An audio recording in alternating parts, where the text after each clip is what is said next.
नमस्कार, मैं हूं आपके साथ अनुष्का और आप देख रहे हैं न्यूज 9 पर आज की बड़ी खबरें फटाफट अंदाज।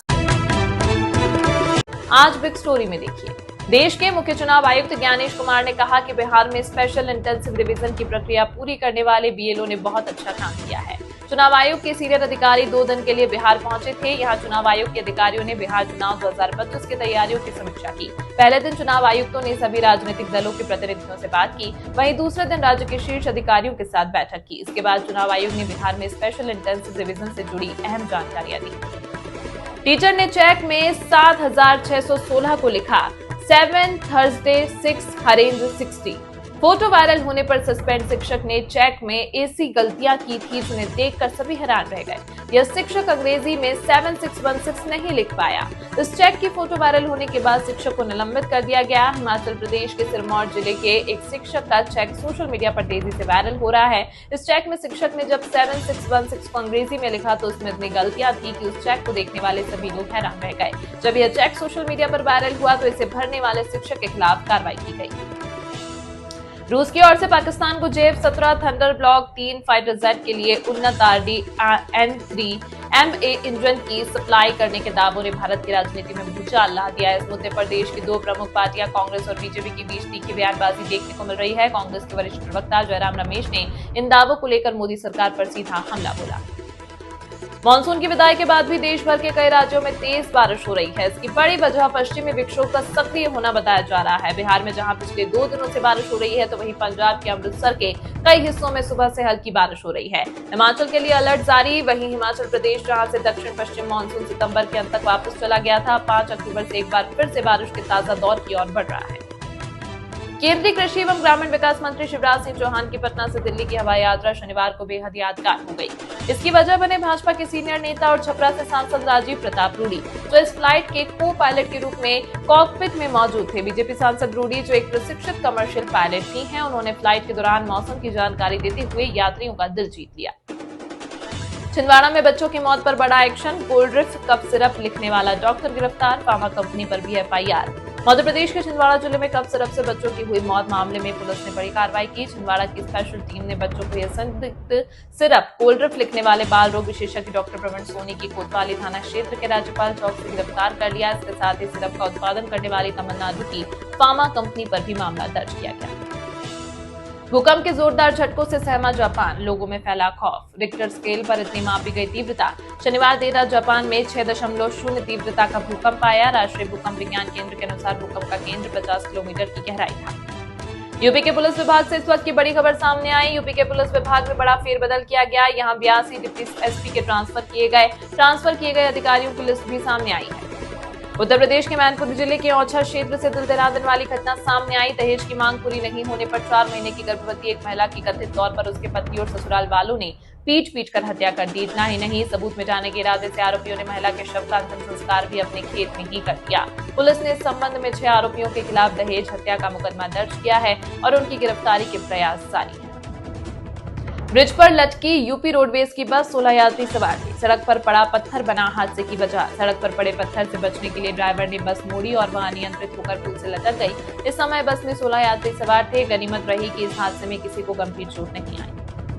उत्तर प्रदेश के हापुड़ जिले में 2 समुदाय के बीच पथराव और मारपीट की घटना सामने आई है, जहां धार्मिक आयोजन के दौरान 2 समुदायों में विवाद हो गया। इसके बाद पथराव और मारपीट हुई। गाँव में तनाव को देखते हुए पुलिस को तैनात किया गया है।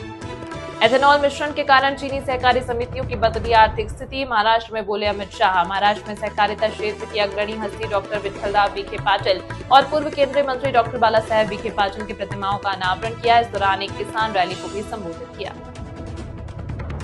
मुंबई के अंधेरी इलाके में एक व्यक्ति को नाबालिग बच्चों का लैंगिक शोषण करने की कोशिश करते हुए पकड़ा गया। आरोपी व्यक्ति रियल एस्टेट एजेंट है। घटना MIDC पुलिस थाना क्षेत्र की है।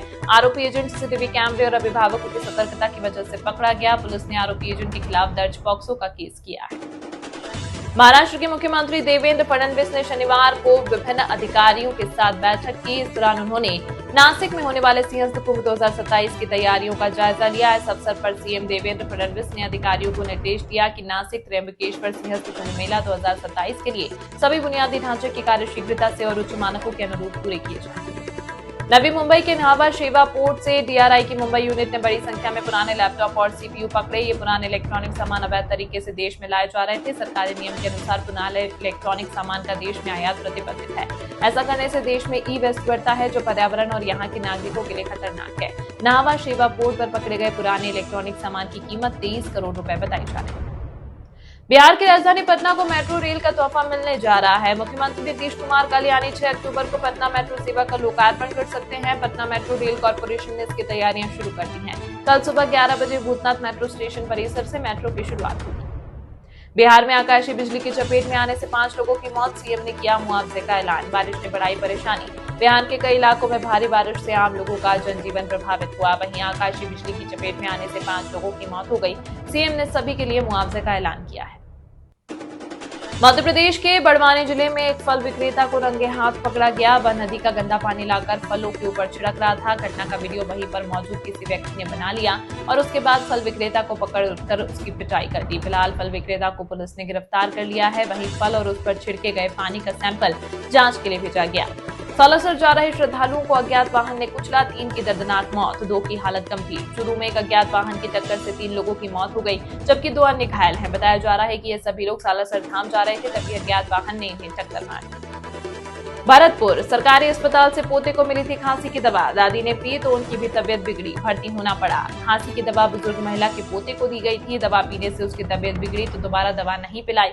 8-10 दिन बाद खांसी आने पर दादी ने दवा पी तो अस्पताल में भर्ती होना पड़ा। प्रेमानंद महाराज वृंदावन स्थित श्री कृष्ण शरणम सोसाइटी में निवास करते हैं। वह प्रतिदिन सुबह 4 बजे सोसाइटी में श्रीहित राधा केली कुंज आश्रम तक पैदल यात्रा करते हैं। इस दौरान हजारों भक्त उनकी एक झलक पाने के लिए रात से ही मार्ग पर एकत्रित हो जाते हैं। मार्ग को रंगोलियों से सजाया जाता है और फूलों की वर्षा की जाती है। प्रेमानंद महाराज लंबे समय से किडनी की बीमारी से पीड़ित हैं और उन्हें नियमित रूप से डायलिसिस करवाना पड़ता है। जानकारी के अनुसार भक्तों की असुविधा को देखते हुए आश्रम की ओर से यह स्पष्ट किया गया कि स्वास्थ्य कारणों से उनकी पदयात्रा को अनिश्चित काल के लिए स्थगित किया गया है। जिस दिन मैं मरूंगा तो मेरी प्रियजन की सखियां आएंगी और मुझे अपने पास ले जाएंगी। मुझे डर नहीं है कि हमारा कुछ छूट जाएगा। हमारा कुछ है ही नहीं तो क्या छूटेगा। वृंदावन की आस्था का केंद्र प्रेमानंद महाराज, जिनके एक दर्शन के लिए हजारों श्रद्धालु सुबह से पहले ही मार्ग पर एकत्रित हो जाते हैं। हर दिन सुबह 4 बजे श्री कृष्ण शरणम सोसाइटी से निकलने वाली उनकी पदयात्रा भक्तों के लिए एक आध्यात्मिक उत्सव होती है। लेकिन इस बार आस्था की ये यात्रा थम गई है। प्रेमानंद महाराज लंबे समय से किडनी की बीमारी से जूझ रहे हैं। उन्हें नियमित रूप से डायलिसिस करवानी पड़ती है। इसी वजह से बीते 2 दिनों से वो अपनी सुबह की पदयात्रा पर नहीं निकल सके। इस सूचना के अभाव में भक्त हमेशा की तरह मार्ग पर जमे रहे। सैकड़ों लोग रात भर इंतजार करते रहे, लेकिन महाराज दर्शन के लिए नहीं आए। इस असुविधा को देखते हुए अब श्रीहित राधा कैली कुंज आश्रम की ओर से ये घोषणा की गई है कि स्वास्थ्य कारणों से ये पदयात्रा अब अनिश्चित काल के लिए स्थगित की जाती है। भक्तों से अपील की जा रही है कि वो महाराज का मार्ग पर प्रतीक्षा न करें। प्रेमानंद महाराज का स्वास्थ्य इस समय सर्वोपरि है। ये पहली बार नहीं है जब बीमारी के चलते पदयात्रा रुकी हो। इससे पहले भी कई अवसरों पर स्वास्थ्य कारणों से ये पदयात्रा स्थगित की जा चुकी है। प्रेमानंद महाराज की ये पदयात्रा केवल वृंदावन ही नहीं बल्कि देश विदेश के हजारों भक्तों के लिए विशेष महत्व रखती है। उनके मार्ग से गुजरते समय भक्त इसे अपने जीवन का पुण्य मानते हैं। महाराज के स्वास्थ्य की खबर फैलते ही सोशल मीडिया पर भी भक्तों की भावनाओं का सैलाब उमड़ पड़ा। देश भर से लोग उनके शीघ्र स्वस्थ होने की कामना कर रहे हैं। फिलहाल प्रेमानंद महाराज की ये आस्था यात्रा थम चुकी है, लेकिन भक्तों का विश्वास और दुआएं उनके साथ हैं। वृंदावन की गलियों में गूंज रही हर प्रार्थना सिर्फ एक ही पुकार कर रही है, महाराज जल्दी स्वस्थ हो जाएं। कोल्ड ड्रिफ्ट कफ सिरप ने देश भर में कई बच्चों की मौत हो गई। अकेले मध्य प्रदेश में सिरप पीने से 11 बच्चों की जान चली गई। इस घटना के बाद राज्य सरकार के भी कान खड़े हो गए। सरकार ने कोल्ड ड्रिफ्ट कफ सिरप समेत कंपनी श्री सन फार्मास्यूटिकल्स के सभी प्रोडक्ट्स पर बैन लगा दिया। वहीं कफ सिरप लिखने वाले डॉक्टर प्रवीण सोनी को गिरफ्तार कर लिया गया। मध्य प्रदेश पुलिस ने डॉक्टर प्रवीण सोनी को छिंदवाड़ा के परासिया से गिरफ्तार किया। डॉक्टर सोनी परासिया के जाने माने बाल रोग विशेषज्ञ हैं। वैसे तो वो सरकारी डॉक्टर है, लेकिन उनका अपना प्राइवेट क्लिनिक भी है। क्लिनिक पर आने वाले बच्चों की दवाइयों में ही उन्होंने कोल्ड ड्रिफ्ट कफ सिरप पिलाने का सुझाव दिया था।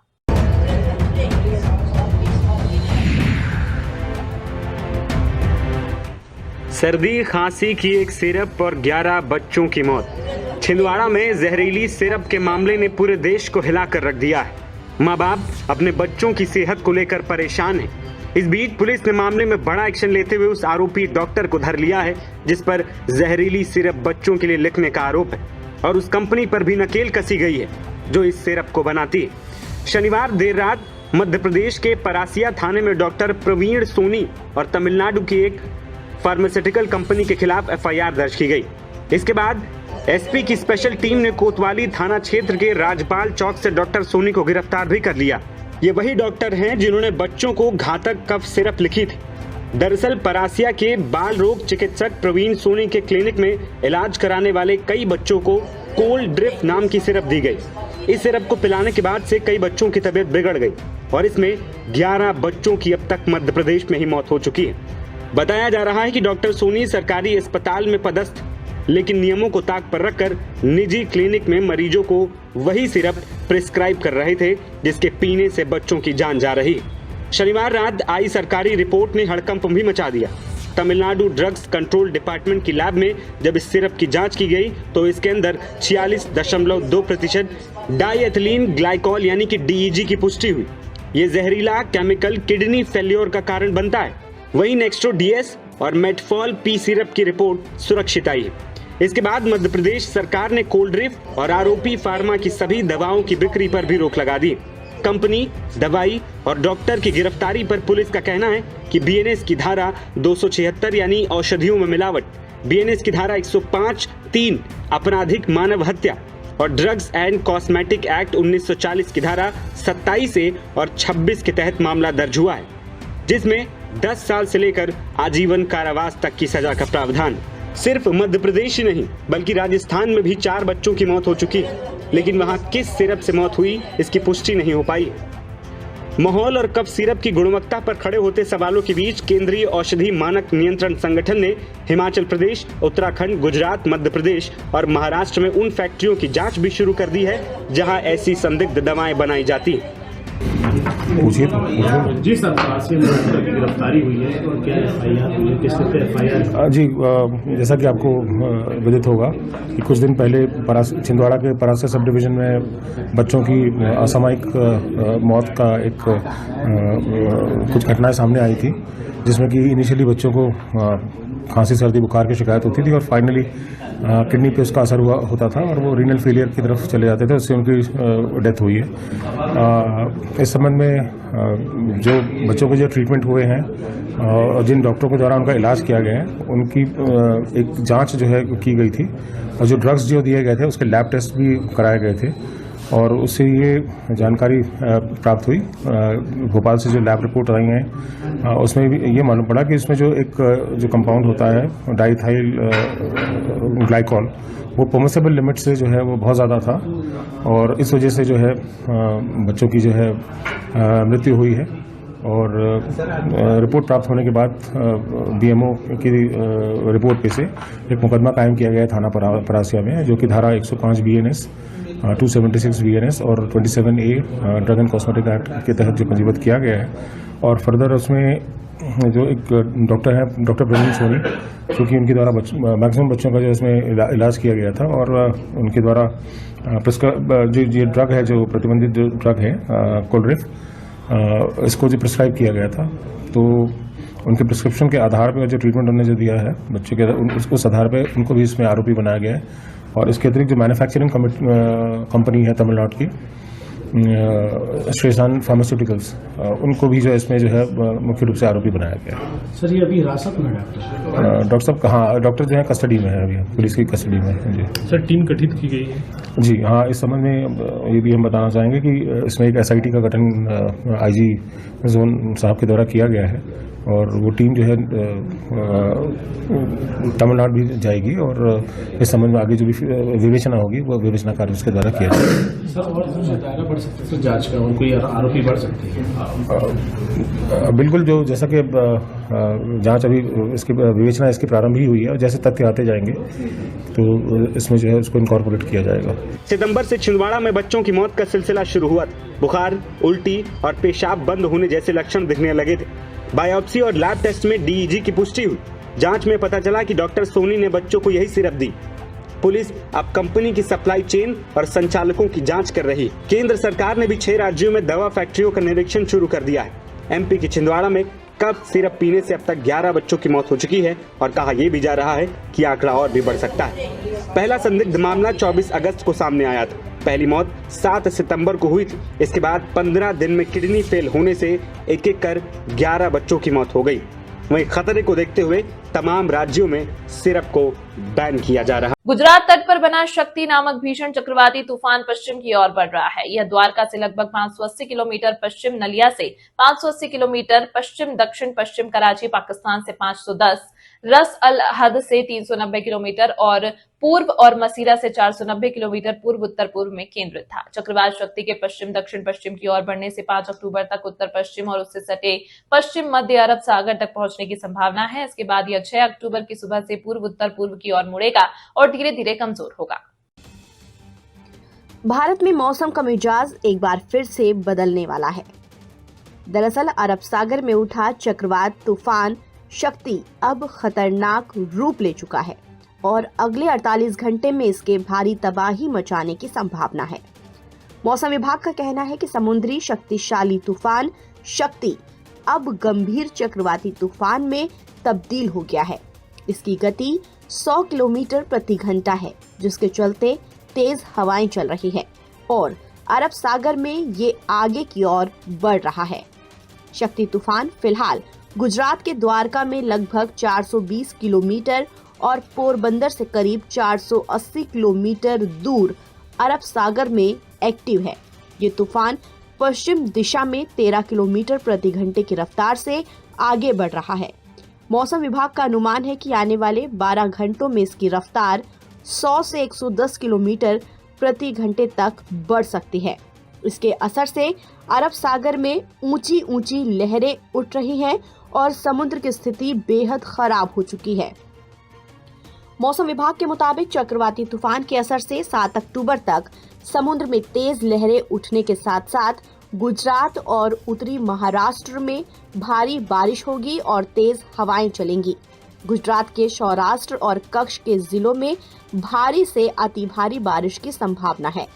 इसके साथ ही महाराष्ट्र के उत्तरी हिस्से में भी तेज बारिश का अनुमान है।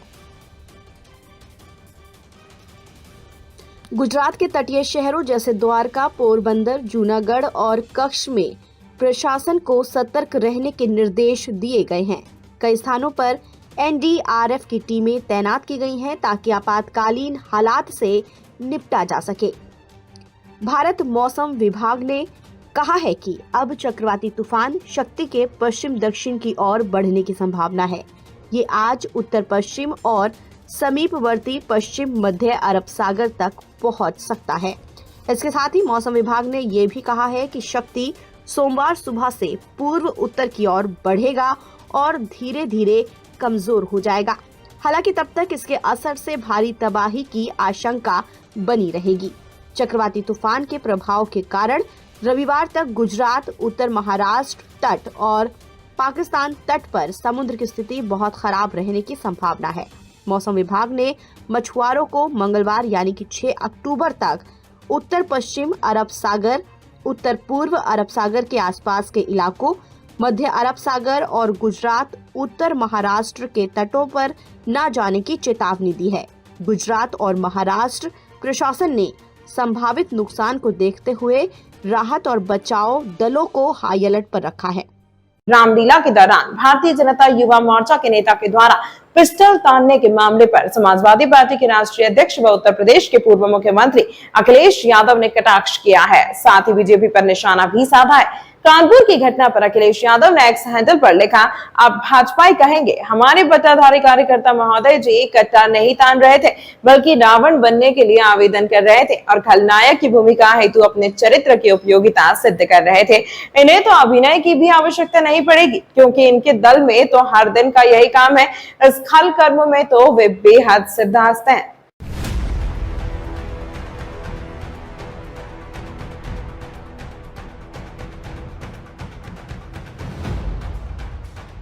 चेहरे पर रौब, हाथ में पिस्टल, गले में बीजेपी का पटका और जुबान पर गोलियों की धमकी। सोशल मीडिया पर वायरल हुए इस वीडियो ने कानपुर से लेकर लखनऊ तक खलबली मचा दी है। अब इस वीडियो पर सियासत कैसे न गरमाएं, तो कन्नौज सांसद अखिलेश यादव ने बीजेपी पर करारा तंज कसा है। वीडियो सामने आते ही समाजवादी पार्टी के मुखिया सत्ता पक्ष पर हमलावर हो गए। उन्होंने बीजेपी को घेरते हुए सोशल मीडिया पर ही मजे ले लिए और अपने आधिकारिक एक्स हैंडल पर वीडियो शेयर करते हुए लिखा, अब भाजपाई कहेंगे, हमारे पट्टाधारी कार्यकर्ता महोदय जी कट्टा नहीं तान रहे थे, बल्कि रावण बनने के लिए आवेदन कर रहे थे और खलनायक की भूमिका हेतु अपने चरित्र की उपयोगिता सिद्ध कर रहे थे। इन्हें तो अभिनय की भी आवश्यकता नहीं पड़ेगी, क्योंकि इनके दल में तो हर दिन का यही काम है। इस खलकर्म में तो वो बेहद सिद्धहस्त हैं। जिस वीडियो को लेकर सपा चीफ अखिलेश यादव ने बीजेपी पर कटाक्ष किया है वो कानपुर का है। दरअसल कानपुर के थाना सचेंडी क्षेत्र के भौती गांव से बीजेपी नेता अमितेश शुक्ला की दादागिरी का एक वीडियो सामने आया था। वीडियो में साफ देखा जा सकता है कि बीजेपी नेता हाथ में पिस्टल लहराते हुए किसी शख्स को गोली मारने की बात कह रहा है। माजरा ये था कि रामलीला मंचन के बाद डांस प्रोग्राम शुरू हुआ तो अमितेश शुक्ला डांसर पर रुपए लुटाने लगे, जिस पर आयोजकों ने आपत्ति जताई तो अमितेश शुक्ला एक आयोजक के साथ गाली गलौज करते हुए पिस्टल दिखाकर धमकाने लगे। वहीं बीजेपी के धमकीबाज नेता का वीडियो वायरल हुआ तो पुलिस फौरन एक्शन में आई और आरोपी अमितेश शुक्ला को गिरफ्तार कर लिया। साथ ही उसके पास से पिस्टल भी बरामद कर ली। हालांकि पुलिस की कार्रवाई के बाद भी ये वीडियो इतना सुर्खियों में आ गया है कि बीजेपी की किरकिरी हो रही है और विपक्ष को भी बैठे बैठे उसे घेरने का मौका मिल गया। रायबरेली में ड्रोन चोर की अफवाह में भीड़ ने युवक की मॉब लीचिंग कर दी। वहां बुधवार रात एक गांव से पैदल जा रहा था, तभी ग्रामीणों ने उसे रोका, नहर के पास ले जाकर कपड़े उतारकर उसे खंबे से बांध दिया, फिर लाठी डंडों और बेल्टों से रात भर पीटते रहे। इस दौरान युवक छोड़ देने की गुहार लगाता रहा। जब युवक अधमरा हो गया तो उसे रेलवे ट्रैक किनारे फेंक कर फरार हो गए। युवक रात भर दर्द से चीखता चिल्लाता रहा। सुबह उसने दम तोड़ दिया। गुरुवार सुबह सूचना मिलने पर पुलिस मौके पर पहुंची, उसे पास के अस्पताल ले गई, जहां डॉक्टरों ने मृत घोषित कर दिया। इस पूरी घटना पर नगीना सांसद चंद्रशेखर आजाद ने सरकार पर सवाल उठाए हैं। आइए देखते हैं क्या है पूरा मामला।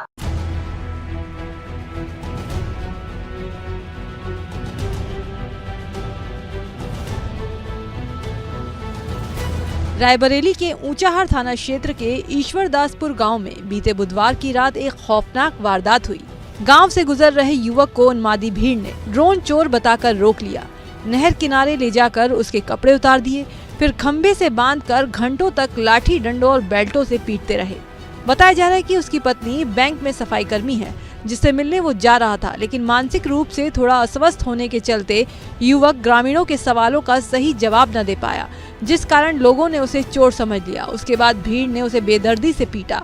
तड़पने के बाद जब वो अधमरा हो गया तो उसे रेलवे ट्रैक के पास फेंका है। रात भर दर्द से चीखने चिल्लाने के बाद युवक ने सुबह दम तोड़ दिया। मृतक की पहचान 38 साल के हरिओम के रूप में हुई है, जो कि फतेहपुर का रहने वाला था। इस घटना के बाद से गांव में सन्नाटा पसरा है। वहीं इस घटना के वायरल वीडियो में दिख रहे 6 लोगों के खिलाफ पुलिस ने मुकदमा दर्ज कर आरोपियों की तलाश शुरू कर दी है। ऐसे में भीम आर्मी प्रमुख चंद्रशेखर आजाद ने रायबरेली मॉब लिंचिंग पर तीखी प्रतिक्रिया दी है।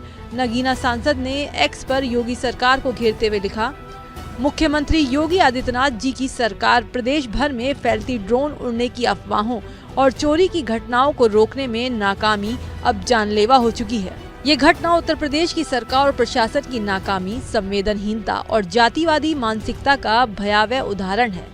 इसके आगे चंद्रशेखर आजाद ने सीएम योगी से सवाल पूछा, साथ ही पीड़ित परिवार के लिए 2 मांगे उठा दी। कहा, मेरा सवाल है मुख्यमंत्री योगी आदित्यनाथ जी से, कब तक निर्दोष नागरिक सड़कों पर भीड़ की हिंसा में मारे जाते रहेंगे?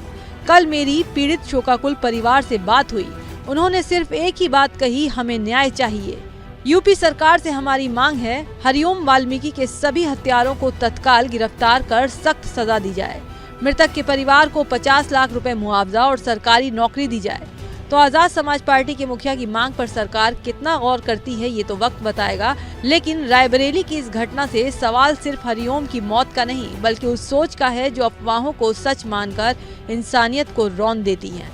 कब थमेगी ये भीड़ की हिंसा और कब मिलेगा हरिओम जैसे न जाने कितने लोगों को इंसाफ? उत्तर प्रदेश के कैराना से सांसद इकरा हसन ने शनिवार को हिंसा प्रभावित बरेली का दौरा करने से उन्हें और समाजवादी पार्टी के अन्य नेताओं को रोके जाने के बाद कहा कि राज्य में अघोषित आपातकाल लागू है।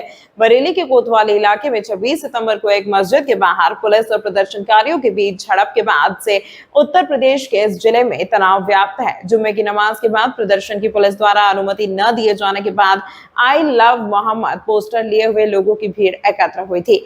हिंसा में कई लोग घायल हो गए थे। सपा नेताओं के एक प्रतिनिधिमंडल ने शनिवार को कहा कि पुलिस ने उन्हें शहर का दौरा करने से रोक दिया। सपा सांसद इकरा हसन ने कहा, मैं उत्तर प्रदेश की निवासी हूं और वहां से निर्वाचित जनप्रतिनिधि हूं।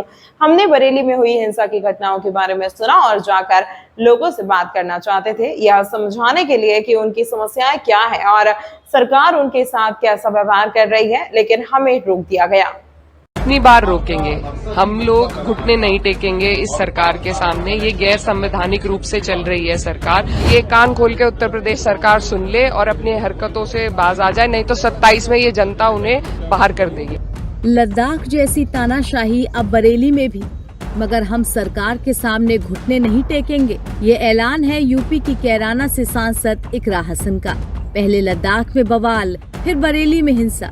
इसे लेकर सपा सांसद ने मोर्चा खोल दिया है। 26 सितंबर को बरेली में जुमे की नमाज के बाद हुई हिंसा को लेकर माहौल गर्म है। इसी कड़ी में वहां लोगों से मिलने के लिए कल सपा के 3 सांसद दिल्ली से निकले थे, जिन्हें यूपी गाजियाबाद बॉर्डर पर पुलिस ने रोक लिया था। तब सपा सांसद ने आरोप लगाए थे कि सरकार तानाशाही कर रही है। अब एक बार फिर सपा सांसद इकरा हसन मीडिया के सामने आई और उन्होंने लद्दाख, संभल और अब बरेली में सरकार की मनमानी की बात कही। कितनी बार रोकेंगे? हम लोग घुटने नहीं टेकेंगे इस सरकार के सामने। ये गैर संवैधानिक रूप से चल रही है सरकार और हम इनके सामने कभी भी घुटने नहीं टेकेंगे। ये 1 बार रोकेंगे, 2 बार रोकेंगे, 10 बार रोकेंगे, लेकिन अपने लोगों के बीच में उनकी पीड़ा को सुनने, उनकी हिमायत करने, उनकी आवाज बुलंद करने के लिए हम वहां जरूर पहुंचेंगे। मुस्लिम जमात कह रहे हैं कि आप लोग वहाँ पर मैच क्रिएट करने जा रहे हो, आप लोग वहाँ पर ड्रामे करेंगे, बीजेपी ऐसा कह रही है, तभी डेलीगेशन रोका गया। जी ऐसा बिल्कुल नहीं है। हम लोग कोई चोरों चक्के उपद्रवी नहीं है। यहाँ पर सभी जिम्मेदार लोग हैं और हम लोग वहाँ पर लोगों से संवाद कायम करने, उनकी पीड़ा को सुनने और जिस तरीके से बेरहमी से वहाँ पर लोगों को प्रोटेस्ट नहीं करने दिया जा रहा। 4 लोगों की हत्या करी है प्रशासन ने और उसके बाद उन सब पीड़ा को सुनने के लिए जा रहे हैं। ये हमारा अधिकार है कि हम प्रोटेस्ट कर सके, इस सरकार से अपनी मांगे रख सके। अगर वो भी हमसे छीन ली जाएगी तो जो विपक्ष पहले दिन से कह रहा है कि ये सरकार संविधान के खिलाफ है, वो बात आज सबके सामने है। अनडिक्लेयर्ड इमरजेंसी जैसी स्थिति हर एरिया में बना दी गई है। जहां भी कोई अपने मांगे इस सरकार के सामने रखता है, ये बिल्कुल बर्दाश्त नहीं होगा। बरेली जनपद में आई लव मोहम्मद पोस्टर को लेकर के बड़ा विवाद खड़ा हो गया था। जुमे की नमाज के दिन बरेली में हिंसा हुई थी, जिसमें पुलिस को लाठीचार्ज की कार्रवाई करनी पड़ी थी और अब लोगों पर कानूनी कार्रवाई भी हो रही है। घटना के करीब 1 हफ्ते बाद सपा सांसदों का प्रतिनिधिमंडल जब कल बरेली जा रहा था तो पुलिस ने उन्हें रास्ते में रोका था। इस पर प्रतिनिधिमंडल में शामिल सपा सांसद इकरा हसन ने सरकार पर तीखा हमला बोलते हुए इसे अघोषित आपातकाल करार दे दिया था। हम लोग कोई आतंकवादी नहीं है, हम अपराधी नहीं है, हम चोरों चक्के नहीं है। हम लोग सब संविधान के मूल्यों का बहुत आदर और सम्मान करते हैं और उसी के तहत जो अधिकार हमें मिले हैं, हम जनप्रतिनिधि हैं, हमारा फर्ज है, इसीलिए हम वहां जाना चाह रहे हैं। जिस तरीके से आप लोगों के सामने है उत्तर प्रदेश सरकार कार्य कर रही है, सत्ता का दुरुपयोग कर रही है, एक आपातकाल की स्थिति वहां पर